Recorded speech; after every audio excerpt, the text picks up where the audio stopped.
Hello guys, तो एक बार फिर से आपका बहुत बहुत स्वागत है उत्तर पाठशाला में। और आज जो है हम बात करेंगे चमोली की। ठीक है, इससे पहले हम लोग बात कर चुके हैं देहरादून की, आपका हरिद्वार की और उसके बाद उत्तरकाशी की। ठीक है, देहरादून, हरिद्वार, उत्तरकाशी हमारा हो चुका है। आज हम बात करेंगे चमोली के अंदर। चमोली के प्रमुख नगर जो है उनकी बात करेंगे, वहाँ के पर्यटन स्थलों की बात करेंगे और वहाँ के जो धार्मिक स्थल हैं उनकी बात करने वाले हैं। ठीक है, तो आज का अपना जो टारगेट है वो है चमोली। चमोली के लगभग सारे नगर, पर्यटक स्थल, धार्मिक स्थल जो भी हैं, इनके बारे में हम आज डिस्कस करेंगे गाइस। एक और डिटेल में आपको दे दूं, व्हाट्सएप पे आप मुझे इस ग्रुप के थ्रू जो है ग्रुप ज्वाइन करने के लिए मैसेज कर सकते हैं। उसके अलावा यहाँ पे हमारा फेसबुक का लिंक दिया हुआ है। यहाँ पे अगर आप फेसबुक में जाते हैं तो आपको हमारा फेसबुक का पेज मिल जाएगा। उसके अलावा फेसबुक में हमारी आईडी मिल जाएगी, इन दोनों को आप ज्वाइन कर सकते हैं, फ्रेंड रिक्वेस्ट भेज सकते हैं। उसके अलावा गाइस टेलीग्राम के अंदर आप सिंपली सर्च कीजिएगा उत्तर पाठशाला, तो आपको हमारा टेलीग्राम का जो है वो चैनल मिल जाएगा। इसके अलावा आप चाहें तो इन सब का आपको लिंक डिस्क्रिप्शन में भी मिल जाएगा, वहां से भी आप ज्वाइन कर सकते हैं। इसके अलावा रहा इंस्टाग्राम पे आपको सिंपली उत्तर पाठशाला सर्च करना है। यहाँ पे आपको बेस्ट एंड बेस्ट आपको डेली का उत्तराखंड का करंट अफेयर मिल जाएगा, डेली यूके करंट अफेयर। एक बार जाकर के चेक कीजिएगा, इंस्टाग्राम के ऊपर जो हमारा चैनल है उसको चेकआउट कीजिएगा। और जो इंस्टाग्राम की प्रोफाइल है वहाँ पे आपको डेली करंट अफेयर के साथ साथ है उसकी स्टोरी के रूप में आपको क्विज भी मिल जाते हैं, अलग अलग क्वेश्चंस जो है वो मिल जाते हैं।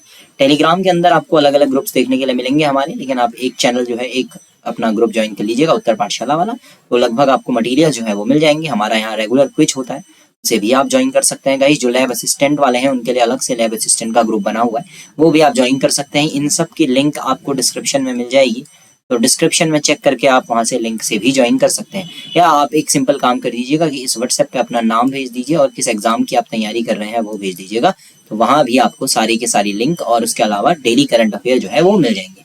ठीक है, बाकी जितने भी लोग अभी यूट्यूब पे नए हैं, इससे पहले नहीं जुड़े हुए हैं, उनको काम क्या करना है, तो सब्सक्राइब कर देना है। ठीक है, और ये वीडियो अगर आपको पसंद आती है तो सिंपली इस वीडियो को लाइक कर देना है और शेयर कर देना है आपके दोस्तों तक मैक्सिमम।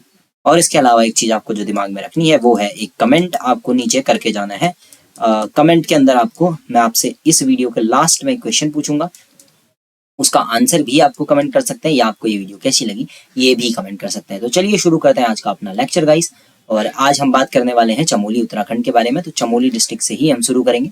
तो सबसे पहले तो कुछ ईयर्स जो आपको याद रखने हैं, तो हम स्टार्टिंग से बिल्कुल चलेंगे। ठीक है, फरवरी 1960 ये जो डे है, ये आपको याद रखना है कि फरवरी 1960 के अंदर गढ़वाल जो है, गढ़वाल जिला करके एक गढ़वाल जिला पड़ता है, उससे हटा करके चमोली को एक अलग से जनपद बना दिया गया था। चमोली को अलग से एक जनपद के रूप में जो है वो देखा गया फरवरी 1960 के बाद से। ठीक है, और उसके बाद क्या हुआ देखिए, 1960 में नया जनपद बन गया और फिर 20 जुलाई 1970 को अलकनंदा में बाढ़ आ जाती है। तो आपको क्या याद रखना है, अलकनंदा नदी में बाढ़ आती है। ठीक है, अब देखिए अलकनंदा नदी में आने वाली जो बाढ़ है उसकी वजह से क्या होता है कि 20 जून 1970 को जो अपना जनपद बना था, ठीक है, चमोली जो जनपद बन करके आया, उसमें जो चमोली डिस्ट्रिक्ट हेडक्वार्टर या जिला हेडक्वार्टर जो है वो जो है उसको आपदा की चपेट में देखा गया। अब अलकनंदा में बाढ़ आई तो उसकी वजह से हुआ ये कि आपका 1970 में ही ये जो चमोली डिस्ट्रिक्ट हेडक्वार्टर था ये आपका डूब गया। इसके बहुत से राजकीय भवन, जो गवर्नमेंट ऑफिस वगैरह हैं, वो सारे डूब गए। तो उसके बाद ये कहा गया कि चलिए कुछ नया ट्राई करते हैं, और 1970 के बाद जो इसका चमोली के अंदर जितने भी आपके गवर्नमेंट ऑफिस थे उनको हटाया और वहां से तकरीबन 11 किलोमीटर की दूर गोपेश्वर में शिफ्ट कर दिया गया। ठीक है, तो इनको कहाँ शिफ्ट किया गया, गोपेश्वर। तो तब से आपको ध्यान रखना है कि जो चमोली है उसका डिस्ट्रिक्ट हेडक्वार्टर या जिला हेडक्वार्टर कहाँ है, गोपेश्वर के अंदर है, चमोली के अंदर नहीं है। ठीक है, तो ये कहाँ है आपका, गोपेश्वर के अंदर है। यहाँ आपका जो है वो गोपेश्वर के अंदर जिला हेडक्वार्टर है। तो गोपेश्वर आप याद रखेंगे, गोपेश्वर के अंदर है। थोड़ा सा गोपेश्वर के बारे में बात करते हैं। तो गणपति नाथ जो है ये एक राजा का नाम है जो कि विदिशा, ठीक है, अगर आपने नाम सुना हो, विदिशा के राजा हुआ करते थे गणपति नाथ। और ये जो गणपति नाथ हैं ये आपके नाग वंश के राजा हैं। आपने सुना होगा उत्तराखंड में नागवंशीय राजाओं का भी शासन था, तो ये वही नाग वंश के राजा हैं। ठीक है, नाग वंश है इनका, विदिशा के राजा है, नाम है गणपति नाथ। तो गणपति नाथ लगभग 4वीं सदी की बात चल रही है। इन्होंने सबसे पहले जो है गोपेश्वर के नाम से हम जिसे जानते हैं ना, गोपेश्वर, वो मेजरली एक मंदिर के नाम से जाना जाता है, गोपेश्वर मंदिर। इस मंदिर की स्थापना की थी जिसको पहले रुद्र महालय कहा गया, जिसे इस मंदिर को ही पहले रुद्र महालय कहा गया था। ठीक है, रुद्र महालय। और ये ध्यान दीजिएगा कि जो ये रुद्र महालय वाला मंदिर है, इसकी शैली जो है वो हिमाद्री शैली है। आगे हम बात भी करेंगे इसके ऊपर। तो एक बड़ा सा जो मंदिर बनवाया रुद्र महालय, इस मंदिर को अभी हम गोपेश्वर के नाम से जानते हैं। ठीक है, तो अभी हम गोपेश्वर के नाम से जानते हैं। कुल मिलाकर के आप ये कह सकते हैं कि गोपेश्वर जिस इलाके को हम कह रहे हैं वो एक मंदिर के नाम से है, जो मंदिर है आपका गोपेश्वर मंदिर। पहले इसका नाम था रुद्र महालय, स्थापना करी थी गणपति नाथ ने, और विदिशा जो है वहां के राजा थे, नागवंशीय राजा हुआ करते थे। ये देखिए, गोपेश्वर मंदिर की पूरी डिटेल इस एक स्लाइड से आपको मिल जाएगी। देखिए, जो गोपेश्वर मंदिर है वो हिमाद्री शैली का एक मंदिर है। उसके अलावा अगर आप यहाँ की दीवारें देखेंगे गोपेश्वर मंदिर की, तो इन दीवारों में आपको 4 नागवंशीय राजाओं का वर्णन मिलेगा। 4 नागवंशीय राजाओं के बारे में। ठीक है, ये जो 4 नागवंशीय राजा हैं, इनके एक तरीके से आप कह सकते हैं कि दीवार में इनके मुख आकृतियां बनी हुई हैं, मुख जो है वो बने हुए हैं। 4 नागवंशीय राजा कौन है? स्कंदनाग, विभुनाग, अंशुनाग, गणपति नाग। इन चारों का नाम आपने सुना भी होगा अगर आपने उत्तराखंड हिस्ट्री की वीडियो हमारी देखी हुई है। ठीक है, और ध्यान दीजिएगा कि हमारे चैनल पे ये पहले से आया हुआ है। ठीक है, जो हिस्ट्री से रिलेटेड है वो हमारे चैनल पे पहले से अपलोडेड है। ठीक है, तो टेंशन मत लीजिएगा। बाकी दीवार पे कौन कौन हो गया आपका? स्कंदनाग, विभुनाग, अंशुनाग और गणपति नाग। ये 4 जो नागवंशीय शासक हैं, इन चारों का मुख जो है वो अंकित है कहाँ पे? दीवार पे, गोपेश्वर के। ठीक है, और इसके अलावा अगर हम बात करेंगे, इस मंदिर में कुछ पुरातन कालीन मूर्तियां भी हैं, जिसकी वजह से ये काफी फेमस है। मूर्तियां हैं यहाँ सूर्य की, गंगा माँ की, बुद्ध की और नटराज की। इनसे भी कभी कभार क्वेश्चन बनने के चांसेस रहते हैं आपके। ठीक है, मतलब ये मूर्तियों के बारे में या इनका कालक्रम जो है उससे क्वेश्चन बनने के चांसेस रहते हैं। ठीक है, तो अभी हम अगर ध्यान से देखें, जो सूर्यवंश की जो सूर्य की मूर्ति है वो आपको याद रखनी है। वो कौन से काल से है? वो है आपका गुप्त काल से। तो जो सूर्य की मूर्ति है वो आपकी गुप्तकालीन मूर्ति है। ठीक है, उसके अलावा अगर गंगा की आप मूर्ति की बात करेंगे तो ये है उत्तर गुप्तकालीन। ठीक है, ये आपकी है उत्तर गुप्तकालीन मूर्ति। गंगा की जो मूर्ति है ये है आपकी उत्तर गुप्तकालीन। अब जैसे जो बुद्ध मूर्ति है या बौद्ध की जो मूर्ति है वो है आपकी पूर्व मध्यकाल से। उसका संबंध है आपका पूर्व मध्यकाल से। ठीक है, उसका संबंध है आपका पूर्व मध्यकाल से। उसके अलावा जो नटराज की मूर्ति है, यहाँ जो नटराज की मूर्ति है वो आपकी जो है वो लगभग अभी 12वीं सदी के आसपास के आपको मिलेगी। ठीक है, तो ये आपकी 12वीं सदी के आसपास से हुई। ठीक है, ये आपकी 12वीं सदी की मूर्ति हो गई। इसके अलावा भी जैसे 12 भुजी चंडिका की एक मूर्ति यहाँ है, काफी फेमस मूर्ति है। चलिए, इसमें से सूर्य और गंगा ये तो सामान्य है। जो बुद्ध की मूर्ति है उसके बारे में आपको एक याद रखना है कि जो बुद्ध की मूर्ति है उसकी मुद्रा जो है वो है धर्म चक्र प्रवर्तन की मुद्रा।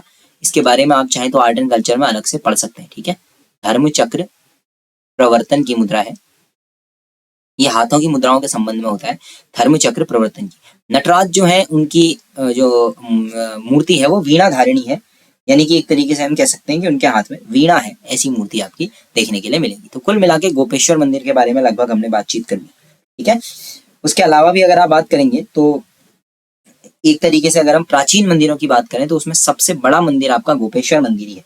उत्तराखंड के जितने भी प्राचीन मंदिर हैं उनमें सबसे बड़ा प्राचीन मंदिर जो है उत्तराखंड का वो कौन है? गोपेश्वर मंदिर ही है। ठीक है, बाकी यहाँ की हिमाद्री शैली मैंने बता दी आपको, दीवारों पर जिसके मुख है वो आपको बता दिए नागराजा। और उसके अलावा यहाँ जो स्पेशल मूर्तियां हैं वो एक 12 भुजी, ये आपको याद रख लेना है, एक मूर्ति आप याद रख सकते हैं। 12 भुजी चंडिका की जो मूर्ति है वो भी है यहाँ। 12 भुजी मतलब 12 भुजाओं वाली चंडिका की जो मूर्ति है वो भी है। ठीक है, तो ऐसा कोई दिक्कत नहीं है। चलिए, तो इतना ठीक है ना आपको। उसके अलावा अगर इसके आसपास की बात की जाए तो रुद्रनाथ आपको मिल जाएगा, यहाँ रुद्रनाथ मंदिर जो है वो मिल जाएगा। ठीक है, उसके अलावा अनुसुईया मंदिर ये मिल जाएगा, अत्रि मुनि आश्रम ये भी मिल जाएगा आपको, अत्रि मुनि आश्रम। ठीक है, अगर हाँ अत्रि मुनि आश्रम से हो सकता है आपसे एक क्वेश्चन पूछे, क्योंकि यहाँ से रिलेटेड एक नदी का नाम जो है वो काफी फेमस है। जो अत्रि मुनि आश्रम है वहाँ एक नदी जो है उसका झरना गिरता है। ठीक है, अब वो जो झरना है वो किसका है? बालखिल्य नदी का है। ये अगर आप याद रख पाए तो सही रहेगा, बालखिल्य नदी। तो बालखिल्य नदी का पानी एक बड़े झरने के रूप में गिरता है, कहाँ? आपका अत्रि मुनि के आश्रम में। तो बालखिल्य नदी जो है इसका नाम आप याद रख पाए तो बढ़िया है। बालखिल्य नदी का जल झरने के रूप में गिरता है अत्रि मुनि आश्रम में। तो बालखिल्य आश्रम अगर आप याद कर पाए तो बहुत बढ़िया है। उसके अलावा यहाँ गोपीनाथ मंदिर जो है वो मिल जाएगा आपको, जिसको हम मेजरली गोपेश्वर मंदिर के नाम से भी जानते हैं। शिव मंदिर है गोपीनाथ मंदिर, ये क्वेश्चन पूछा जा सकता है। गोपेश्वर मंदिर या जो शिव मंदिर है वो है ये। उसके अलावा वैतरणी कुंड जो है वो है। अच्छा, वैतरणी कुंड और ये शिव मंदिर में हम लोग एक चीज याद रखेंगे कि ये मूर्ति रहित मंदिरों के लिए फेमस है। मूर्ति रहित मंदिर, बाज का जंगल जो है वो भी काफी फेमस है यहाँ। स्पेशली मूर्ति रहित मंदिर के श्रेणी में इसको रखा जाता है। मूर्ति रहित मंदिर समूह है, एक तरीके से अकेला मंदिर नहीं है, ग्रुप है।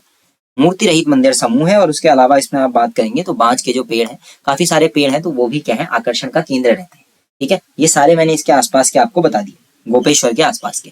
चमोली में पुनः लौटते हैं, तो चमोली के अंदर पंचबद्री जो है, 5 बद्री, जो कि बद्रीनाथ आपको पता है, बद्री जो है वो भगवान विष्णु के लिए प्रयोग किया जाता है, भगवान विष्णु से इसका संबंध है। ठीक है, तो हम भगवान विष्णु की बात कर रहे हैं, तो जो पंचबद्री का संबंध है वो किससे है, आपका भगवान विष्णु से है। ठीक है, और ये आपके 5 बद्री जो है, बद्रीनाथ, आदि बद्री, भविष्य बद्री, वृद्ध बद्री और योग ध्यान बद्री, ये सब आपके कहाँ पड़ते हैं, चमोली के अंदर ही पड़ते हैं। ठीक है, अब इसमें से मैं बद्रीनाथ के बारे में आगे बात करूंगा आपसे, बद्रीनाथ की।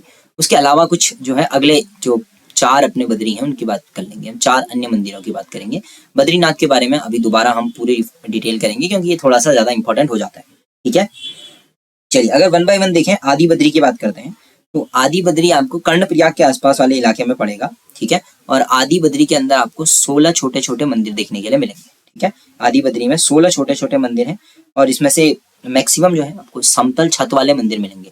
जैसे आपने मंदिर जो देखे, तिकोना सा छत होता है जिनका, पिरामिड के आकार का, इसमें समतल छतें आपको देखने के लिए मिलेंगी। ठीक है, आदि बद्री के जो मंदिर है मेजरली 7 तो काफी प्राचीन मंदिर है इसमें से। ठीक है, लगभग आप ये मान लीजिए गुप्त काल के आसपास के मंदिर है। इसके अलावा लगभग सभी में एक ठीक ठाक चबूतरे का इस्तेमाल किया गया है मंदिरों को बनाने के लिए। और उसके अलावा भगवान विष्णु जो है उनकी यहाँ प्रतिमा है। ठीक है, और विष्णु भगवान ही आदि बद्री हैं। ठीक है, तो इनकी यहाँ कैसी प्रतिमा है, तो अगर कोई कहेगा तो आपको याद रखना है कि काली प्रतिमा है। जो मुख्य मंदिर है वहाँ काले रंग की प्रतिमा है भगवान विष्णु की। ठीक है, काले रंग की प्रतिमा है जो मुख्य मंदिर है वहाँ। ठीक है ना, और ये लगभग 1 मीटर ऊंची है अगर आप मुख्य मंदिर की बात करेंगे तो, काले रंग की प्रतिमा। फिर हम भविष्य बद्री की बात करेंगे, ये आपका जोशीमठ के आसपास पड़ेगा। ये आपका कर्णप्रयाग वाला इलाका जो है वहाँ, इसको आप लोग कर्णप्रयाग करके याद कर लीजिएगा, इसको आप जोशीमठ करके याद कर लीजिएगा। इनके आसपास का इलाका है। ठीक है, लगभग 21 किलोमीटर के आसपास आपका आदि बद्री पड़ेगा, 18-19 किलोमीटर के आसपास भविष्य बद्री पड़ेगा आपका। ठीक है, भविष्य बद्री जोशीमठ के आसपास है। और अगर इसकी बात करेंगे तो एग्जैक्टली अगर भविष्य बद्री की बात करें तो इसकी लोकेशन पड़ती है सुबेन करके, एक इलाका है सुबेन, यहाँ पे आपको इसकी जगह मिलेगी सुबेन करके। ठीक है, एग्जैक्टली अगर लोकेशन की बात करें, इतना ज्यादा याद करने की जरूरत नहीं है। यहाँ पे आपको एक चीज याद रखनी है कि भगवान विष्णु की ही पूजा होगी, लेकिन आधे स्वरूप की पूजा होगी या आधी मूर्ति की पूजा होगी, इस तरीके से आप कह सकते हैं, केवल आधी आकृति की पूजा होती है। ठीक है, और इसके बारे में मान्यता यह है कि जैसे जैसे कलयुग जो है वो आगे बढ़ेगा, तो घोर कलयुग जब आएगा तो ये मूर्ति जो है वो गायब, वो मतलब यहाँ जो पूजा अर्चना होती है विष्णु भगवान की, वो जो आधे आकृति की होती है, वहाँ बद्री विशाल वो गायब हो जाएंगे, और जो मूर्ति यहाँ की है वो क्या हो जाएगी, पूरी हो जाएगी। अब जो बद्री विशाल है वो कौन है, बद्रीनाथ है। हम ये कहते हैं कि ये वाली मूर्ति गायब हो जाएगी और भविष्य बद्री वाली पूरी हो जाएगी। मतलब ये आधी है ना अभी, तो जैसे जैसे कलयुग बढ़ेगा तो यहाँ बद्रीनाथ की मूर्ति गायब, भविष्य बद्री की जो आधी मूर्ति, आधी आकृति की पूजा होती है वो पूरी हो जाएगी, वो अपने आप में पूरे रूप में आ जाएगी, और उसके बाद फिर बद्रीनाथ की जो पूजा है वो यही होगी। तो इसीलिए इसका नाम क्या है, भविष्य बद्री है। यानी कि भविष्य काल में ये क्या होंगे, बद्रीनाथ के रूप में पूजे जाएंगे। पहले बद्रीनाथ जो है वो पूजे जा रहे हैं, अभी कुछ समय बाद बद्रीनाथ की जो मूर्ति है वो गायब होती जाएगी और भविष्य बद्री में वो मूर्ति पूरी होती जाएगी। इस तरीके की कहानी है। ठीक है ना, तो इस तरीके से आप इसको याद रख सकते हैं। वृद्ध बद्री की बात करेंगे तो ये थोड़ा ऊंचाई पर है, 1380 मीटर के आसपास इसकी ऊंचाई पड़ती है, और ये भी जोशीमठ के इलाके में पड़ता है। ये जोशीमठ से ज्यादा दूर नहीं है, 7-8 किलोमीटर के आसपास ही है। और इसका ओरिजिनली अगर हम देखें तो अनीमठ जो है वहां पर ये आपको मिलेगा। ठीक है, तो सबसे पहले जो बद्रीनाथ जी की प्रतिमा है राजा शंकराचार्य जी द्वारा पहले यहीं पे स्थापित की गई थी। सबसे पहले बद्रीनाथ जी की जो मूर्ति है वो शंकराचार्य जी द्वारा यहीं रखी हुई थी, तभी इसको प्रतिमा वृद्ध या पहला बद्री भी कहते हैं। पहले बद्रीनाथ जी की प्रतिमा यही थी तो वृद्ध बद्री भी इसको कहते हैं। फिर हम बात करेंगे योगधान बद्री, ये तो लगभग जोशीमठ के आसपास 20 किलोमीटर की दूरी पर आपको मिल जाएगा। ठीक है, और यहाँ पे हम योगधान बद्री के साथ साथ पांडव शिला जो है उसके बारे में भी बात करते हैं। ठीक है, अब देखिए जब शीतकाल में कपाट बंद होगा तो बद्रीनाथ में जो चतुर्मुखी मूर्ति है उसको योगध्यान बद्री में ही लाया जाता है। ठीक है, शीतकाल में वो यहाँ आ जाती है, तो यहाँ उसकी फिर पूजा होती है। ठीक है, पांडव शिला, योगध्यान बद्री, तो कुल मिलाकर के हम इसको बद्रीनाथ से सबको रिलेट करके जो है वो इस्तेमाल कर सकते हैं। ठीक है, मतलब सभी एक दूसरे से रिलेटेड है, तो इस तरीके से इसका जो है हम लोग बातचीत कर सकते हैं। ठीक है, मतलब भविष्य बद्री आने वाले भविष्य के बद्रीनाथ है। वृद्ध बद्री जहाँ पहली बार शंकराचार्य जी ने बद्रीनाथ की मूर्ति स्थापित की थी वो है। योगध्यान बद्री जहाँ जब शीतकाल में बद्रीनाथ जी की मूर्ति जहाँ लाई जाती है वो है योगध्यान बद्री। अब जो मुख्य है अपना वो है बद्रीनाथ। बद्रीनाथ की बात करेंगे तो इनको हम विशाल बद्री भी कहते हैं। इसके अलावा भी मुक्ति प्रदा कहते हैं हम, मुक्ति प्रदा के अलावा योग सिद्धा कहते हैं, बद्रिकाश्रम कहते हैं, विशाला कहते हैं। उसके अलावा नर नारायण आश्रम के नाम से भी इसको जाना जाता है। फिर योग सिद्धा करके भी इसको जाना जाता है, ठीक है। ऊंचाई कितनी है? 3133 मीटर, 3133 मीटर, ऐसे याद कर लेंगे आप लोग, ठीक है। और जो 4 धाम है अपने देश के, उनके बीच में इसका नाम आता है। नर और नारायण 2 पर्वत है, इनके बीच में ये आपका बद्रीनाथ मंदिर जो है वो पड़ता है। अब इसमें से पहले क्वेश्चन पूछा गया है कि जो नर मंदिर है, जो नारायण और नर पर्वत है, ये क्या है? तो आपको ध्यान देना है कि नर नारायण जो मेजरली यहाँ पे तपस्या करने वाले 2 ऋषि थे, ये दोनों अवतार थे। नारायण तो आप समझ पा रहे होंगे, नारायण किसके अवतार रहे होंगे? भगवान विष्णु के।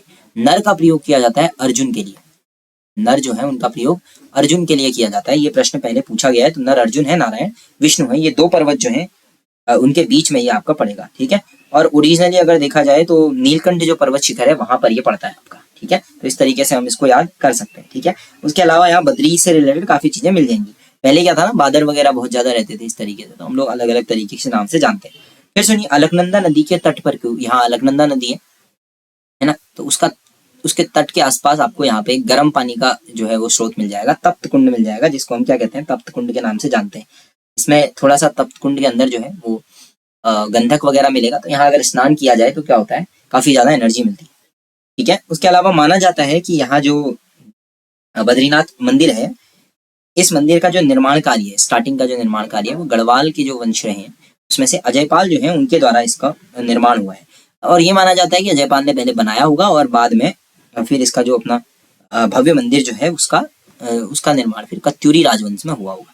बाद में फिर इसको कत्यूरी राजवंश से जोड़ा जाता है, लेकिन कत्यूरी राजवंश ने बाद में इसका भव्य रूप बनाया। पहले कत्यूरी राजवंश से पहले भी ये मंदिर था जो अजयपाल के शासन के दौरान था, ठीक है, ऐसे। और शंकुधारी शैली का मंदिर है, लगभग 15 मीटर इसकी ऊंचाई है, ऐसे आप लोगों को याद रखना है।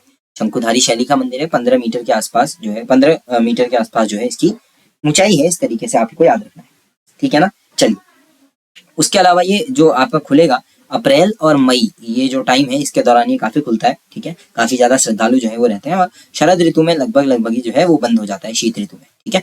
अच्छा, एक चीज और याद रखनी है, यहाँ भी केदारनाथ में भी यहाँ के जो पुजारी हैं वो यहाँ के नहीं होते, केरल वाले मालाबार वाले क्षेत्र से आते हैं, मालाबार क्षेत्र से आते हैं, ठीक है। वो कहाँ से आते हैं? मालाबार क्षेत्र से आते हैं। और ये माना जाता है कि आदि शंकराचार्य यहीं रहते थे, तो उन्हीं के वंशज ये हैं, ठीक है। इनको मेजरली किस नाम से जाना जाता है? नंबूदरी ब्राह्मण होते हैं, रावल नाम से जाना जाता है, रावल, ठीक है। तो वो यहाँ पूछते हैं। अगर हम मंदिर की बात करेंगे तो मंदिर के जो है वो आपके 3 भाग हैं। 3 भाग में पहले आपका सिंह द्वार पड़ेगा, सिंह द्वार के थोड़ा सा अंदर जाएंगे तो एक मंडप पड़ेगा बड़ा सा, और फिर एक मंदिर जो है वो देखने के लिए मिलेगा, गर्भगृह वाला, ठीक है। तो ये जो मेन आपको मंदिर देखने के लिए मिलेगा अंदर, गर्भगृह वाला, वहां मुख्य जो मूर्ति है वो स्थापित होगी। अब जो मुख्य मूर्ति है वो कैसी है आपकी? वो है आपकी ब्लैक कलर की, काले रंग की है, ठीक है। काले रंग की मूर्ति है वो यहाँ पे है आपकी। और ये काले रंग की मूर्ति जो है वो खंडित है, यानी कि पूरी मूर्ति नहीं है, कैसी है? खंडित मूर्ति है। माना जाता है कि पहले ये मूर्ति नारद सागर में थी, नारद सागर में थी ये मूर्ति। नारद सागर से फिर आदि शंकराचार्य जो है उन्होंने इसकी स्थापना करी थी, तो माना जाता है उस दौरान संभवतः ये जो है उस समय टूट गई होगी। और जो काली खंडित मूर्ति है वो भी किस मुद्रा में है? तो वो आपको ध्यान रखना है, ध्यान मुद्रा जो है, चिंतन मुद्रा जिसको हम कह सकते हैं, उस मुद्रा में आपको ये मूर्ति मिलेगी, ठीक है। तो ऐसा कुछ माना जाता है, ठीक है। तो इतना लगभग इससे रिलेटेड काफी है। एक सिंपल सा आप इमेज देख लीजिए, यहाँ से आपको काफी बड़ा जीएस का एक टॉपिक आपका क्लियर हो जाएगा। मेजरली हम बद्रीनाथ मंदिर की बात कर रहे हैं, तो यहाँ शिलाएं हैं कुछ, पंचधारा, पंचकुंड, ये 2 फेमस चीजें हैं, और कुछ गुफाएं हैं। गुफाओं की बात करें तो राम गुफा, गरुड़ गुफा और स्कंद गुफा, ये 3 गुफाएं बद्रीनाथ में मिलती हैं। शिलाओं की बात करेंगे तो गरुड़ शिला, उसके बाद नारद शिला, फिर मार्कंडेय शिला, फिर नरसिंह शिला और फिर वराह शिला, ये 5 तरीके की शिलाएं हैं जिनकी यहाँ पूजा अर्चना की जाती है। पंचधाराएं भी हैं, 5 धाराएं हैं, कूर्म, प्रहलाद, इंदु, उर्वशी, भृगु।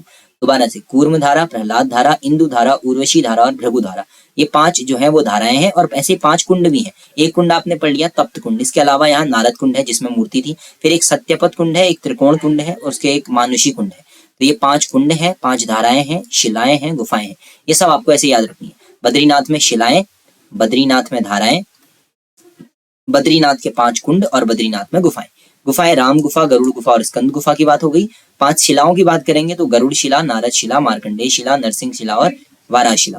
पंच धाराओं की बात करेंगे तो कूर्म धारा है, प्रहलाद धारा है, इंदु धारा, उर्वशी धारा और भृगु धारा। ऐसे 5 कुंडों की बात करेंगे, मानुषी कुंड, त्रिकोण कुंड, सत्यपथ कुंड, नारद कुंड और तप्त कुंड। तो इस तरीके से आपको इस एक डायग्राम से सारी चीजें लगभग बद्रीनाथ जो है उनके बारे में जो है वो याद आ जाएंगी। जो 5 धाराएं हैं उनमें स्नान किया जाता है, आचमन किया जाता है, मतलब अपने आप में काफी पवित्र मानी जाती हैं। जो शिलाएं हैं वो भी ठीक है ना। और जो कुंड है उनके बारे में भी, उनकी भी पूजा होती है, शिलाओं की पूजा होती है, तो अपने आप में काफी ज्यादा फेमस ये जगह है। इसके अलावा अगर आप बात करेंगे तो यही इससे पहले जो इससे बद्रीनाथ से एक क्वेश्चन पूछा गया है ब्रह्म कपाली से रिलेटेड। ब्रह्म कपाली बद्रीनाथ से थोड़ी ही दूरी पर एक जगह पड़ती है, ब्रह्म कपाली। ठीक है, इस जगह के बारे में पहले प्रश्न पूछा जा चुका है। ठीक है, तो याद रखना है आपको। बद्रीनाथ से कुछ आगे जाएंगे तो ब्रह्म कपाली आपको मिलेगा, और यहाँ पे जो है पितरों के पिंड जो है उसका अर्पण करने के लिए यहाँ आया जाता है। ठीक है, चलिए, तो हमने पहले इसके बाद के सारे पहले ही देख लिया, आदि बद्री, आदि बद्री, भविष्य बद्री, वृद्ध बद्री, योगदान बद्री। अब बद्रीनाथ की बात हमने अभी कर ली, तो इस तरीके से जो है अपना वो पूरा हो गया। ठीक है ना।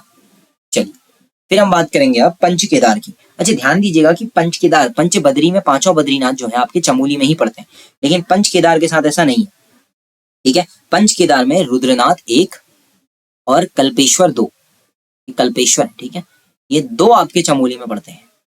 ये 2 पंच केदारों में से ये 2 केदार आपके चमोली में पड़ते हैं। अच्छा, केदारनाथ किसके मंदिर है ये तो आपको पता ही है, तो इसके बारे में ज्यादा डिटेल करने की जरूरत नहीं है, सिंपली समझ जाएंगे, शिव मंदिर होंगे।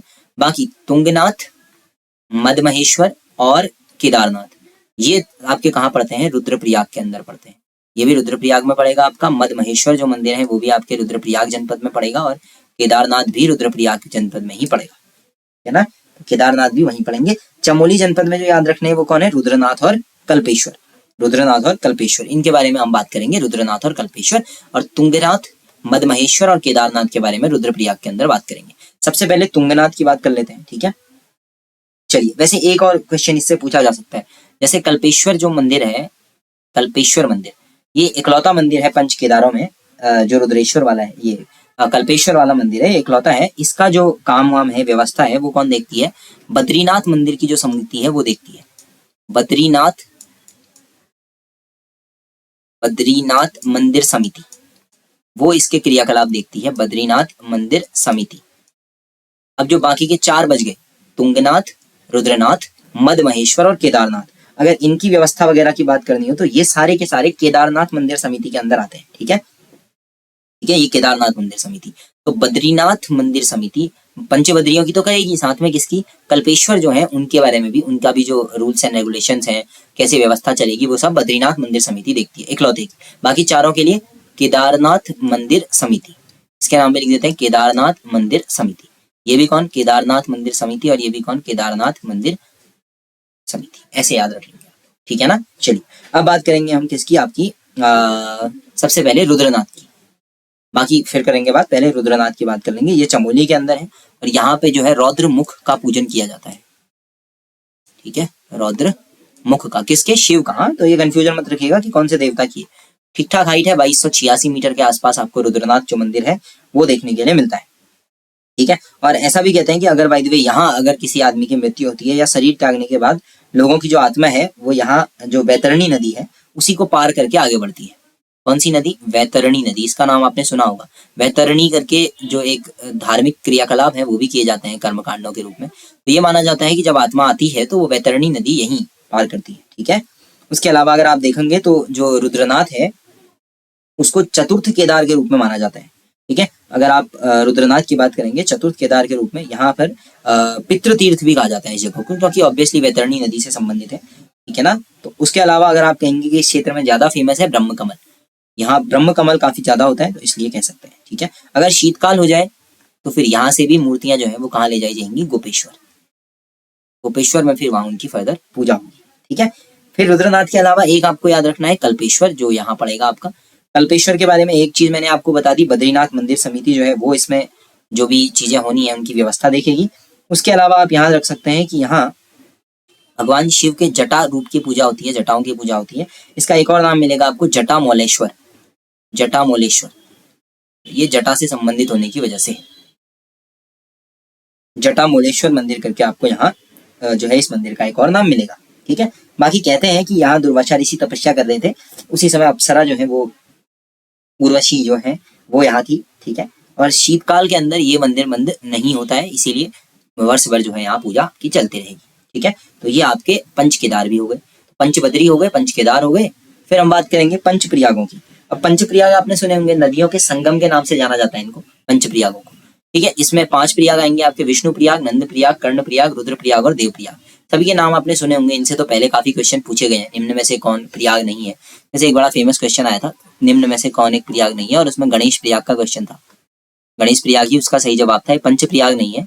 गणेश प्रयाग कहाँ था, टिहरी के अंदर था, ठीक है, जो टिहरी डूब गई ना, वो पुरानी टिहरी जिसको हम कहते हैं वहां था, इसीलिए ये क्वेश्चन में आया था आपका, पुरानी टिहरी से संबंधित। फिर ये डूब गया तो नई टिहरी जब बना ली तो वहां नहीं है, गणेश प्रयाग यहाँ हुआ करता। चलिए अब बाकियों की बात करेंगे। विष्णु प्रयाग है, नंद प्रयाग है, कर्ण प्रयाग है, रुद्र प्रयाग है और देव प्रयाग है ना। तो पंच प्रयाग ये आपके प्रयाग हो गए, धार्मिक दृष्टि से बहुत ज्यादा महत्व है। एक नदी जो इन सब में कॉमन है वो नदी आपकी हो गई अलकनंदा नदी, और बाकी सारी फिर इसमें मिलते जाती हैं और उस हिसाब से हम उनका नाम प्रयाग रखते जाते हैं। तो अलकनंदा नदी से इसका खासा संबंध हो गया। अब अगर हम ध्यान से देखेंगे तो 5 प्रयागों में से चमोली में कौन कौन है, एक तो है आपका विष्णु प्रयाग, फिर एक है नंद प्रयाग और एक है कर्ण प्रयाग। ये आपके कहाँ पढ़ेंगे, चमोली के अंदर पढ़ेंगे, ठीक है ना। तो इन्हीं को हमने पढ़ना है, ठीक हो गया, तो इनके बारे में हमने पढ़ना है। फिर जनपद वाइज हम पढ़ते जाएंगे तो उसी हिसाब से हम देख रहे हैं। अगर एक एक करके देखें, सबसे पहले विष्णु प्रयाग की बात करेंगे तो विष्णु प्रयाग में एक तो अलकनंदा हो गई। अलकनंदा में कौन मिलेगी, यहाँ विष्णु प्रयाग में धौली गंगा। मैं प्लस कर दे रहा हूँ, एक आपको याद रखनी है कॉमनली, अलकनंदा वो तो सभी जगह होगी। अलकनंदा प्लस धौली गंगा जो है उसको अगर आप मिला देंगे तो ये मिल जाएगा। विष्णु प्रयाग में एक चीज और आपको याद रखनी है, वो है जय और विजय पर्वत। जय विजय पर्वत जो है वो यहाँ मिलते हैं, जय विजय पर्वत, ठीक है। तो यहाँ जय विजय पर्वत भी है, ठीक ठाक ऊंचाई है 1372। उसके अलावा भगवान विष्णु का एक मंदिर भी है यहाँ विष्णु कुंड के पास, और नारद मुनि ने यही विष्णु प्रयाग में ही भगवान विष्णु की तपस्या की थी, ये माना जाता है। अब नंद प्रयाग की बात करेंगे तो अलकनंदा के साथ यहाँ नंदाकिनी नदी मिल जाएगी, तो ये आसान हो गया याद करना आपके लिए। नंद प्रयाग से आप याद कर लेंगे नंदाकिनी नदी, अलकनंदा प्लस नंदाकिनी करके आप याद कर लेंगे। इसका नाम राजा नंद के नाम पे रखा गया है, और यहाँ भी भगवान विष्णु का मंदिर है, उनके गोपाल रूप का यहाँ मंदिर है, ठीक है। तो गोपाल मंदिर करके यहाँ एक फेमस मंदिर है, ठीक है ना। अब कर्ण प्रयाग की बात करेंगे तो सेम वही अलकनंदा, और यहाँ पर आपकी पड़ेगी पिंडर नदी। यहाँ पे आपकी पिंडर नदी जो है वो अलकनंदा से मिलती है, तो यहाँ पे प्लस पिंडर नदी करके आप याद कर सकते हैं, ठीक है। ऋषिकेश बद्रीनाथ ऐसे पड़ेगा आपका, इस तरीके से आप इसको याद रख सकते हैं, ठीक है। ये भी माना जाता है, कर्ण प्रयाग नाम से देख पा रहे होंगे आप, यहाँ कर्ण ने तपस्या की है इस तरीके से। जो कवच कुंडल कर्ण के पास है, जिसको बाद में इंद्र ने दान में ले लिया था, सूर्य ने, भगवान उनके पिता थे जो सूर्य, उन्होंने माना जाता है कि कर्ण प्रयाग में ही कर्ण को कवच कुंडल और तुलनी जो है वो दिए थे, ठीक है। यहाँ पे कालेश्वर का काल भैरव मंदिर है, चंडिका कर्ण का मंदिर है, नारायण मंदिर है, और उसके अलावा उमा देवी का यहाँ मंदिर माना जाता है, ठीक है। तो ये आपके पंच प्रयाग में से 3 प्रयाग भी हो गए, विष्णु प्रयाग, नंद प्रयाग और कर्ण प्रयाग, ठीक है। तो ये जो है अपने आप में लगभग हमारे पंच केदार, पंच बद्री, पंच प्रयाग, इसमें से जितना कुछ चमोली में था हमने लगभग सब कुछ देख लिया है, ठीक है। तो ज्यादा दिक्कत नहीं है, पंच बद्री हो गया अपना, उसके अलावा बद्रीनाथ के बारे में तो मेजरली हमने पूरा पढ़ लिया, पंच केदार भी पढ़ लिया, और पंच प्रयाग के बारे में भी बातचीत होगी, ठीक है। अब कुछ जो एक्स्ट्रा चीजें वहां हैं उसके बारे में हम बात करेंगे, जैसे वसुंधरा प्रपात। वसुंधरा झरना जो है, अगर इसकी हम बात करेंगे तो ये जो अंतिम गांव है यहाँ माणा, ठीक है, उसके आसपास पड़ता है, उससे कुछ दूरी पर जो है आपका ये पड़ेगा वसुंधरा प्रपात, ठीक है। बढ़िया ग्लेशियर वगैरह यहाँ से काफी अच्छा दिखता है, और लगभग इसकी ऊंचाई अगर आप देखी जाएगी तो 145 मीटर का ऊंचा जलप्रपात है वसुंधरा जलप्रपात। गैरसैंण के बारे में तो एक अलग से वीडियो ही मैंने आपको बनाई हुई है, तीसरे मंडल के रूप में बीच में मान्यता भी दी थी इसको, ठीक है। उसके अलावा आपको पता ही है गैरसैंण जो है उसकी भौगोलिक स्थिति भी काफी अच्छी है। उसके अलावा राज्य का दूसरा विधानसभा भवन भी जो है वो गैरसैंण में ही है, ग्रीष्मकालीन राजधानी वगैरह उसके बारे में भी आपको पता है गैरसैंण के अंदर, ठीक है। मतलब अपने आप में काफी है, ठीक है। स्थायी राजधानी के लिए अगर आप देखेंगे तो राजधानी बनाने के लिए जो है रमाशंकर कौशिक समिति जो बनाई थी उसने कहा था गैरसैंण को राजधानी बना दी जाए, ये अगर आप याद कर पाए तो बेहतर है। वैसे मैंने गैरसैंण वाली जो वीडियो बनाई है उसमें गैरसैंण की पूरी डिटेल आपको मिल जाएगी, पर फिर भी मैं आपको बता देता हूँ, रमाशंकर कौशिक एक समिति बनाई गई थी जिससे पूछा गया था बताइए भैया कि इसको जो है कैपिटल बनाया जाए उत्तराखंड की, तो उन्होंने रमाशंकर कौशिक समिति ने सिफारिश दी थी कि गैरसैंण जो है उसको बनाया जाए रमाशंकर कौशिक समिति, ऐसे याद रख लीजिएगा इसको, ठीक है, गैरसैंण। और उसके अलावा ये भी कह सकते हैं कि ये ज्यामितीय रूप से जियोमेट्रिकली और सेंटर में पड़ेगा, उत्तराखंड के बीच केंद्र में पड़ता है, तो इसलिए भी एक तरीके से कहा था। और उसके अलावा चाय के बागान वगैरह यहाँ है, ऐसा कुछ फेमस है, अलग से इसके बारे में वीडियो बनी हुई है, तो वहां से आप देख लेंगे तो ज्यादा आसान रहेगा। अलग से इसके बारे में बहुत कुछ यहाँ पढ़ने से बेटर है वहां आप पढ़ लें। चलिए टिम्बरसैंण गुफा की बात करते हैं। टिम्बरसैंण जो है ये आपकी नीति घाटी में पड़ती है, नीति माणा ये लगातार आपको मिलते रहेंगे एक साथ, देखते रहिएगा। बीच में नंदाकिनी वाले में मैंने इसकी वीडियो बनाई हुई है, ठीक है, जल प्रलय के समय की जो वीडियो है उसमें मैंने इसके बारे में आपको बताया भी हुआ है, नीति घाटी के बारे में, वहां देख लीजिएगा, ठीक है, पूरा इसके बारे में मिल जाएगा वहां आपको। तो जो नीति घाटी के अंदर आपका पड़ेगा ये, ठीक है। और जैसे अमरनाथ में है ना, बिल्कुल वैसे ही एक शिवलिंग है यहाँ बर्फ का बना हुआ, तो इसलिए भी फेमस है। और वहां भी सेम जो है जल की बूंदें उसके ऊपर टपकती रहती हैं, टिम्बरसैंड महादेव के अंदर। इस तरीके से उस गुफा में जल की बूंदें शिवलिंग के ऊपर टपकती रहती हैं। ग्वालदम, ग्वालदम का नाम आपने सुना होगा, फेमस जगह है। बागेश्वर की सीमा जो है वहां पर ये पड़ेगा आपका। मैं लिख देता हूँ, बागेश्वर बॉर्डर, समझ जाएंगे आप लोग। बागेश्वर बॉर्डर किसके साथ, तो ये आप लोगों को याद रखना है, चमोली का स्थल है, तो चमोली के लिए चमोली और बागेश्वर सीमा पर ये होता होगा, ठीक है। 1960 मीटर के आसपास है। और यहाँ जो फेमस है वो है कि यहाँ से नंदा घुमटी है, उसके अलावा नंदा देवी है, त्रिशूल है, ये 3 पर्वत बड़े साफ दिखाई देते हैं, साफ साफ दिखाई देते हैं बढ़िया से, ठीक है। तो अपने आप में ये क्या कहते हैं, एक तरीके से अच्छा दृश्य यहाँ दिखता है। यहाँ जो फेमस है ग्वालदम के अंदर, सेब का उत्पादन होता है, चाय का भी उत्पादन होता है होने के लिए, इनके लिए फेमस भी है, ठीक है। अगर देखा जाए तो ग्वालदम ऐसा इलाका है जहाँ कुमाऊं और गढ़वाल, एक तरफ कुमाऊं पड़ेगा बागेश्वर में, एक तरफ गढ़वाल पड़ेगा, तो उनकी एक कंबाइंड संस्कृति वो आपको देखने के लिए मिलेगी ग्वालदम में, ठीक है ना।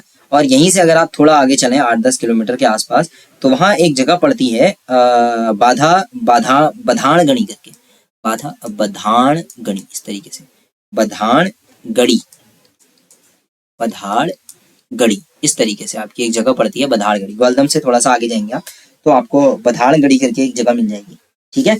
मतलब यहाँ से जो है हिमालय जो है, अगर आप उसको देखेंगे तो ऐसा लगता है कोई मिरर या आईना आपने सामने रखा हुआ है, ऐसा साफ सा दृश्य वहां दिखता है, ठीक है। फिर वहीं से आगे देखेंगे अथारी एक जगह पड़ती है, ठीक है, यहीं से आगे जाकर के, तो अपने आप में काफी फेमस जगह है। जोशीमठ, इसका नाम तो आपने सुना ही होगा, इसका जो संस्कृत में नाम मिलता है वो मिलता है ज्योतिर्मठ, ठीक है। इस तरीके से संस्कृत में जो नाम मिलेगा वो मिलेगा इसका ज्योतिर्मठ।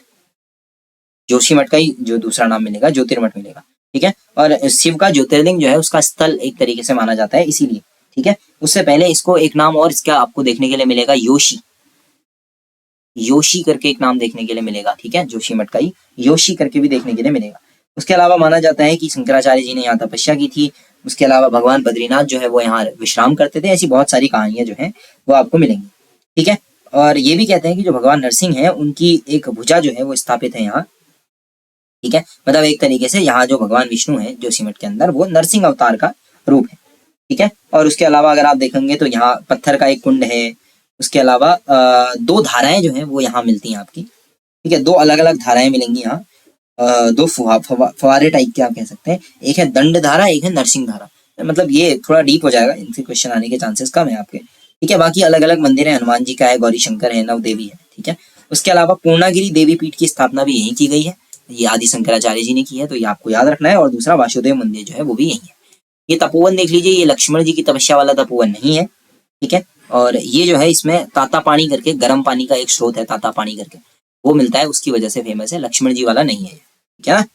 और ये जो गर्म रोग है ताता पानी वाला पानी, इसमें बहुत सारे रोगों से निपटने की जो है वो क्षमता पाई जाती है, ऐसा माना जाता है। हेमकुंड साहिब की बात करेंगे तो 4529 मीटर के आसपास इसकी हाइट है, समुद्र तल से लगभग इतना ऊंचा है, जोशीमठ के आसपास मिलता है। हेमकुंड का मतलब हो गया सोने की झील, सोना स्वर्णिम झील एकदम, ठीक है ना। ये माना जाता है कि जो यहाँ मतलब सिखों का हेमकुंड साहिब करके आप समझ गए होंगे, सिखों का एक पवित्र स्थल है। और ये माना जाता है कि जो सिखों के 10वें गुरु रहे, गुरु गोविंद सिंह, उन्होंने जो है अपने पहले जन्म में इसी झील के किनारे जो है वो तपस्या वगैरह या ज्ञान प्राप्ति की थी, या एक तरीके से आप कह सकते हैं कि यहाँ उन्होंने इस झील के तट पर जो है वो चिंतन मनन वगैरह किया था, ठीक है। और ऐसा ही ग्रंथ साहिब में इनके बारे में लिखा भी हुआ मिलता है। तो 10वें गुरु गुरु गोविंद सिंह से ये संबंधित है, गुरु गोविंद सिंह से इसका संबंध है, जो कि 10वें गुरु थे। इस तरीके से आप याद रख सकते हैं इसको, ठीक है। गुरु गोविंद सिंह से संबंधित। इससे पहले हमने देहरादून में भी एक गुरुद्वारा जो है उसके बारे में पढ़ा हुआ है, ठीक है। कौन सा, SGRR वाला, श्री गुरु राम राय वाला, ठीक है ना। चलिए, तो ये आप लोगों को शायद यहाँ से याद हो जाएगा, ठीक है ना, हेमकुंड साहिब के बारे में, ठीक है। सिख तीर्थ है। अगर सिख तीर्थ की बात कर ली जाए, कब स्थापना हुई थी इसकी, 1930 के आसपास का बना हुआ ये। चलिए, ये हो जाएगा ना। उसके अलावा आपको ये याद रखना है कि हेमकुंड साहिब को लोकपाल तीर्थ भी कहते हैं। लोकपाल तीर्थ का मतलब हुआ जो दंड विधान जो है उससे संबंधित। इसका एक और नाम मिलता है दंड पुष्करणी तीर्थ, दंड पुष्करणी तीर्थ। इसी हेमकुंड साहिब में ही आपको नाम देखने के लिए मिलेगा, दंड पुष्करणी तीर्थ करके। और ये पहले से ही हिंदुओं की हिंदू यहाँ पूजा करते हैं, तो सिख और हिंदू दोनों के लिए काफी फेमस जगह है आपकी हेमकुंड साहिब, ठीक है ना। हिंदू और सिख दोनों जाते हैं यहाँ। और उसके अलावा लक्ष्मण जी का एक छोटा सा मंदिर भी है, ठीक है। चलिए आगे बात करते हैं। आपका रूपकुंड, इसके बारे में तो काफी कुछ आपने सुना ही होगा रूपकुंड के बारे में। चमोली के अंदर पड़ेगा, देवाल जो ब्लॉक है वहां पड़ता है ये। अब तो ये याद ही रख लीजिएगा देवाल इसके लिए, क्योंकि ये काफी फेमस जगह है रूपकुंड आपकी, ठीक है। मतलब यहाँ काफी लोग घूमने जाते हैं, लगभग 4700 या 780 मीटर के आसपास इसकी ऊंचाई है जहाँ ये मिलता है। तो काफी फेमस जगह है रूपकुंड अपने आप में, ठीक है। एक पर्वत की तलहटी में है, और पर्वत कौन है? त्रिशूल पर्वत, ठीक है, वहां मिलेगा। और एक कटोरे के आकार की झील है लगभग 500 फीट की, ठीक है। और इसी झील में आपको देखने के लिए मिलेगा रूपगंगा जलधारा जो है वो भी यहाँ से निकलती है, ठीक है। मैक्सिमम मतलब एक बार तो पानी जमता है, उसके बाद फिर आपको बाकी टाइम पे पानी मिल जाएगा यहाँ। ये फेमस क्यों है, मुख्य मुद्दा वो है। तो यहाँ से नर कंकाल जो है वो मिले थे। अब अलग अलग रीजन दिए गए इतिहासकारों के द्वारा कि ये कंकाल क्यों मिले हैं, हिस्ट्री में इनके बारे में हमने ज्यादा बातें की हुई हैं, पर ये है कि यहाँ लगभग 2.5 किलोमीटर के आसपास के इलाके में अलग अलग जगह नर कंकाल मिले हैं। और इनकी सबसे पहली खोज वन विभाग ने की थी 42-43 के आसपास, 1942-43 में। फिर डीएनए टेस्ट वगैरह किया तो ये पता चला कि ये लोग कोंकण क्षेत्र के ब्राह्मण है, ठीक है, नीचे दक्षिण भारत के ब्राह्मण है, इस तरीके से पता चला। अपने आप में काफी रहस्य है अभी भी, ठीक है। चलिए चांदपुर गढ़ी की बात करते हैं। चांदपुर गढ़ी ये वाला, ठीक है। चांदपुर गढ़ी की बात करेंगे तो चांदपुर गढ़ी, गढ़वाल ने आपने 52 गढ़ सुने होंगे, उन गढ़ों में से एक ऐसा गढ़ है जो अभी तक बढ़िया से बचा हुआ है। इसके बारे में काफी कुछ चांसेस बनते भी हैं। 9वीं सदी से लेकर के अभी तक इसको बचा के रखा गया है, या अभी तक है, एक गोल पहाड़ी के ऊपर, ठीक है। तो इसका हम कह सकते हैं कि ये इसलिए फेमस है, ठीक है। तो चांदपुर गढ़ी, इसके बारे में अलग से भी आप चाहे तो पढ़ सकते हैं। बाकी फूलों की घाटी, ये तो अपने आप में काफी फेमस है, इसके बारे में आपने सुना ही होगा, ठीक है। गोविंद घाट से आगे वो रास्ता जाता है, वैली ऑफ फ्लावर्स, फूलों की घाटी करके इसको जाना जाता है। और इसके बारे में जो याद रखना है वो ये कि 2005 में इसको यूनेस्को ने विश्व धरोहर घोषित किया था, ठीक है। चलिए फिर चिनाब घाटी, वो भी लगभग यही जोशीमठ से आगे जाएंगे तो वो यहाँ रोपवे फेमस है। 1993 में चिनाब घाटी में रोपवे शुरू हो गया था, ठीक है। तो काफी फेमस है ये, सॉरी ये तो 1993 वाला आपका ये चिनाब घाटी से आगे औली का इलाका पड़ेगा। औली में रोपवे शुरू हुआ था 1993 में, ठीक है। औली के अंदर आपका रोपवे शुरू हुआ था 1993 में। चिनाब घाटी में भी आपको फूलों की घाटी की तरह ही दिखाई देगा, ठीक है। और यहाँ भी अलग अलग प्रजातियों के फूल हैं, लगभग 500-510 के आसपास प्रजातियों के फूल यहाँ मिलते हैं। 1993 में औली में आपका रोपवे शुरू हुआ था। औली की बात कर लेते हैं, ठीक है। 1993 में रोपवे शुरू हुआ था। अभी करंट अफेयर में भी चर्चा में है, क्योंकि ये कहा जा रहा है कि इसको विश्व स्तर का एक बड़ा सा स्नो रिलेटेड गेम्स के लिए एक बड़ा हब बनाया जाएगा औली को, ठीक है। तो ये कह सकते हैं कि जैसे गर्मियां आने लगेंगी तो क्या हो जाएगा, यहाँ बढ़िया से घास वगैरह उग जाएगी, और जब सर्दियां होंगी तो यहाँ बर्फ पड़ी होगी, तो उसकी वजह से यहाँ बहुत बड़े लेवल पे आपका जो है स्नो रिलेटेड गेम्स जो है वो खेले जाते हैं, हिम क्रीड़ा आदि की जाती है यहाँ पर एक तरीके से, ठीक है। काफी मतलब एक तरीके से इनके लिए काफी ज्यादा फेमस है, ठीक है। उसके अलावा घर वगैरह जो है वो है छोटे छोटे से बर्फ में रहने लायक, इस तरीके से घर वगैरह बनाए गए हैं, ठीक है। और इसके बारे में एक और फेमस है कि यहाँ पे संजीवनी शिखर करके एक शिखर है, जहाँ पर हनुमान जी और अंजनी माता दोनों का जो है वो मंदिर पड़ता है, ठीक है। औली के अंदर ही है। फिर हम बात करेंगे नंदा देवी की। नंदा देवी के बारे में आपने काफी कुछ सुना भी होगा, ठीक है। पहली चीज तो नंदा देवी जो है वो एक सिद्ध पीठ है, शक्ति पीठ नहीं है, सिद्ध पीठ है, इतना ध्यान रखिएगा। शक्ति पीठ में टिक मत करके आ जाइएगा, ये सिद्ध पीठ है। उसके अलावा यहाँ भारत सरकार ने 1982 में एक तरीके से नेशनल पार्क बनाया, नंदा देवी जैव मंडल रिजर्व करके। नंदा देवी जैव मंडल रिजर्व करके एक नेशनल पार्क जो है वो बना लिया था 1982 के आसपास, ठीक है। उसके बाद क्या हुआ, 1988 में फिर वही यूनेस्को विश्व धरोहर ने इसको शामिल कर लिया। ये विश्व विरासत स्थल है, यूनेस्को का विश्व विरासत स्थल है, विश्व विरासत स्थल, विश्व विरासत स्थल, ठीक है। विश्व विरासत स्थल है ये यूनेस्को का, ठीक है ना। संयुक्त राष्ट्र विश्व विरासत स्थल जिसको हम कहते हैं वो उस तरीके से इसको रखा गया है, ठीक है। अब 5860 के आसपास है। कई लुप्तप्राय जो जनजातियां हैं, प्रजातियां हैं, वो यहाँ मिलती हैं, पेड़ पौधों की प्रजातियां मिलती हैं, सॉरी, ठीक है। तो इस तरीके से याद रख सकते हैं। नंदा देवी करके एक शिखर भी पड़ता है, पर्वत शिखर भी पड़ता है। कई बार इसकी ऊंचाई जो है वो आपसे पूछ ली जाती है, तो एग्जैक्टली 7817 मीटर की ऊंचाई है नंदा देवी पर्वत शिखर की। तो ये आपको याद रखना है, ठीक है, नंदा देवी के लिए, ठीक है। और इसके अलावा ये भारत का दूसरा सबसे ऊंचा शिखर भी एक तरीके से आप इसको कह सकते हैं, ठीक है ना। तो इस तरीके से नंदा देवी के बारे में याद कर लीजिएगा थोड़ा सा। त्रिशूल पर्वत की बात करें तो त्रिशूल पर्वत भी अपने आप में काफी फेमस है। उसके अलावा इसकी अगर बात की जाए हाइट की, तो ये भी लगभग 7120 मीटर ऊंचा है, ठीक है। नुकीला पर्वत है अपने आप में। तो इसमें जो है एक तरीके से अगर आप देखेंगे तो ऐसा दिखता है जैसे किसी इंसान का मुंह जो है वो बना हुआ है यहाँ पे, ठीक है। माणा की बात करें तो माणा के बारे में हमने पहले भी बात की थी कि चमोली की सीमा पर, भारत की सीमा पर, यह अंतिम गांव में से एक है, चमोली में पड़ता है जो माणा गांव, ठीक है। लास्ट विलेज करके भी इसको जाना जाता है, द लास्ट विलेज। उत्तराखंड के अंदर तो लास्ट विलेज ही कहेंगे इसको, ठीक है, जो कि बॉर्डर में पड़ता है। इसका एक और नाम जो है बड़ा फेमस है, उसका नाम है मणिभद्रपुरी।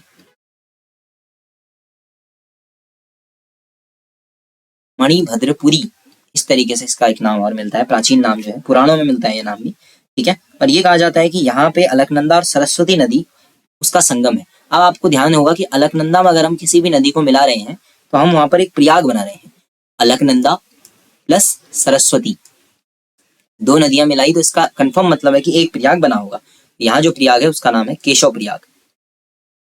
ध्यान दीजिएगा कि पंच प्रयागों में नहीं है, लेकिन प्रयाग है, केशव प्रयाग है। ये कहाँ पड़ेगा? माणा के अंदर, ठीक है। तो केशव प्रयाग करके इसको आप याद रख सकते हैं। यहाँ आपको मुचकुंद गुफा मिलेगी, गणेश गुफा मिलेगी, भीमपुल मिलेगा। भीमपुल ये पत्थर वाला जो है वो, हाँ। चलिए, फिर यहाँ पे बद्रीनाथ जी की माँ का भी मंदिर है। बद्रीनाथ जी जो है उनकी माँ का मंदिर भी यहाँ माना जाता है, ठीक है। घंटाकर्ण मंदिर है। उसके अलावा यहाँ एक चीज आपको याद रखनी है, यहाँ मेला भी लगता है, एक मेला लगता है वामन द्वादशी को। तो वामन द्वादशी का मेला कहाँ होता है? माणा के अंदर होता है, ये भी याद रखेंगे आप। वामन द्वादशी का जो मंदिर है वो कहाँ है? वो वामन द्वादशी का जो मेला है वो कहाँ लगता है? आपका माणा मंदिर में लगता है, माणा में लगता है, एक तरीके से आप कह सकते हैं, ठीक है। अब देखिए, जब बद्रीनाथ का मंदिर बंद होगा ना, तो यहाँ जो घंटाकर्ण मंदिर है वो भी बंद हो जाएगा, ठीक है। दोनों एक साथ बंद होते हैं, ठीक है। यही वसुंधरा प्रपात जो है वो भी पड़ेगा आपका माणा के आसपास ही। तो स्टार्टिंग में मैंने आपको ये बता दिया था, ठीक है। माणा में आपको एक चीज और याद रखनी है कि माणा के अंदर मारछा जनजातियां जो है वो अपनी ग्रीष्म काल में यहीं आ जाती है। मारछा जनजातियां जो है वो यहाँ आती है, ठीक है। पशुपालन वगैरह करते हैं, और यहाँ जो फेमस फसल है वो है आलू। आलू और उसके अलावा काफर जो है वो यहाँ उगाए जाते हैं, ठीक है। अब तो बद्रीनाथ से लेकर के माणा तक काफी पक्की सड़क वगैरह भी बनाई गई है। और तो मतलब होता ही है कि सर्दियों में और गर्मियों में इस तरीके से ट्रांसफर होते रहता है, आवास ऊपर नीचे होते रहता है। लगभग 250 के आसपास परिवार है, लगभग 1500 के आसपास जनसंख्या है। वही हिली एरिया होने की वजह से सर्दी गर्मियों में पलायन होते रहता है। पलायन नहीं कहेंगे, ठीक है, एक तरीके से प्रवास हम इसको कहेंगे। प्रवास जो है वो यहाँ करते रहते हैं, प्रवासी करते हैं, ठीक है। उसके अलावा जो सरस्वती नदी जिसको हम कह रहे हैं यहाँ, उसी सरस्वती नदी पर एक भीम पुल भी है। आप गूगल कर लीजिएगा, सरस्वती नदी पर भीम पुल करके गूगल कीजिएगा तो आपको दिखाई देगा एक बड़ा सा पत्थर जो है वो नदी के बीचों बीच इस तरीके से पत्थर पड़ा हुआ है, और वही पत्थर भीम पुल है। उसी पत्थर के ऊपर जो पत्थर है उसी को मान लिया जाता है कि पुल है, और उसी पत्थर के ऊपर से होते हुए लोग जो है वो क्रॉस करते हैं, ठीक है। तो पत्थर जो है वो भीम पुल है। ऐसी सरस्वती नदी है और उसमें बीचों बीच एक पत्थर पड़ा हुआ है, तो हम कहते हैं कि ये जो पत्थर है यही क्या है? आपका भीम पुल है, ठीक है। ये माना जाता है, एक शिला है अपने आप में, और विश्व में ऐसी अनोखी शिला है, तो इस वजह से भी काफी फेमस है। तो होप सो आज का जो लेक्चर है वो आपकी समझ में आ गया होगा गाइस। अपने आप में अगर शुरू से देखा जाए तो लगभग सब कुछ हमने क्लियर कर लिया इसके बारे में, तो बहुत ज्यादा डाउटफुल कुछ नहीं रहा, लगभग सब कुछ क्लियर हो गया। अब ऐसे ही तो एक क्वेश्चन जो है वो आपसे जो है वो पूछना है हमने, ठीक है। तो आज का जो आपका क्वेश्चन है जिसका आंसर आपको कोशिश करना है कि आप कमेंट सेक्शन के अंदर दे सकें, वो आपका जो क्वेश्चन है वो ये है कि जो आपका रुद्रप्रयाग जिला है, क्योंकि अगला जो हम बात करेंगे वो हम रुद्रप्रयाग की बात करेंगे। तो अगर हम बात करें रुद्रप्रयाग जिले की, तो रुद्रप्रयाग जिले की बात करें तो 1997 में अस्तित्व में आया था। 1997 में इसको बनाया गया था। 18 सितंबर एग्जैक्ट डेट है, 18 सितंबर को ये बना था रुद्रप्रयाग जिला। तो रुद्रप्रयाग जिले में माना जाता है कि अलग अलग जिलों का हिस्सा है। मतलब रुद्रप्रयाग तकरीबन 3 जिलों को मिलाकर बनाया गया है। 3 अलग अलग जिलों के छोटे छोटे हिस्से जो है वो मिलाए गए हैं। 1 2 3 इस तरीके से 3 जिलों का अलग अलग हिस्सा जो है वो मिलाया गया है। आपने करना यह है कि A, B और C करके आपने कमेंट सेक्शन में आंसर देना है कौन से 3 जिले हैं जिनको थोड़ा थोड़ा हिस्सा जिनका लेकर के रुद्रप्रयाग जिला बनाया गया है। कुछ हिस्से एक जिले के, फिर ऐसे दूसरे और ऐसे तीसरे, 3 अलग अलग जिलों के थोड़े थोड़े हिस्से लेकर के रुद्रप्रयाग जिला बनाया गया है। तो आपने सिंपली इन तीनों का नाम दे देना है, A, B, C, इन 3 जिलों के कुछ हिस्से लेकर के रुद्रप्रयाग जिला 1997 में बनाया गया था। ये आपको कमेंट कर देना है, ठीक है। तो नीचे कमेंट सेक्शन के अंदर आप मुझे कमेंट में बताएंगे कि ऐसा किन जिलों के साथ किया गया जिससे ये बना। बाकी होप सो आज का वीडियो क्लियर हो गया होगा। ये सारी की सारी पीडीएफ मैं आपको टेलीग्राम और व्हाट्सएप पे प्रोवाइड करा दूंगा, ठीक है। ये सारी वीडियोस की ये जो पीडीएफ है ये आपको कल जो है वो मिल जाएगी। उसके अलावा अगर आप लोगों का रिस्पॉन्स गाइस यही रहा, आप लोग कमेंट वगैरह करते नहीं है, तो मैं लाइव जाने के बाद ये वीडियो जो है वो प्राइवेट कर दी जाएगी कुछ ही दिनों में, और उसके बाद केवल जो लोग लाइव देखते हैं उन्हीं को ये वीडियो देखने के लिए मिलेगी। उसके अलावा किसी को भी ये वीडियो देखने के लिए नहीं मिलेगी। तो होप सो गाइस आप लोग बढ़िया से तैयारी कर रहे होंगे यूके उत्तराखंड की जो अभी पुलिस की परीक्षाएं चल रही हैं उसके लिए। तो बाकी उसके अलावा भी उत्तराखंड की इतनी डिटेल एनालिसिस एक एक चीज के लिए आपको नहीं मिलेगी, तो ये वीडियो आप लोगों के लिए काफी हेल्पफुल होने वाली है, तो शेयर कीजिएगा। उसके अलावा मैंने आपको स्टार्टिंग में बता दिया है अलग अलग तरीके, ठीक है। ये देखिए व्हाट्सएप, टेलीग्राम, उसके अलावा फेसबुक, उसके अलावा इंस्टाग्राम, और बाकी चैनल को सब्सक्राइब आपने करना है, और उसके अलावा लाइक कर देना। इसके नीचे कमेंट में आपको इस लास्ट वाले क्वेश्चन का आंसर जो है वो दे देना है, ठीक है। रुद्रप्रयाग किन 3 जिलों से मिलकर बना हुआ है। सो होप सो गाइस ये वीडियो आपको पसंद आई होगी। Thank you, till next video.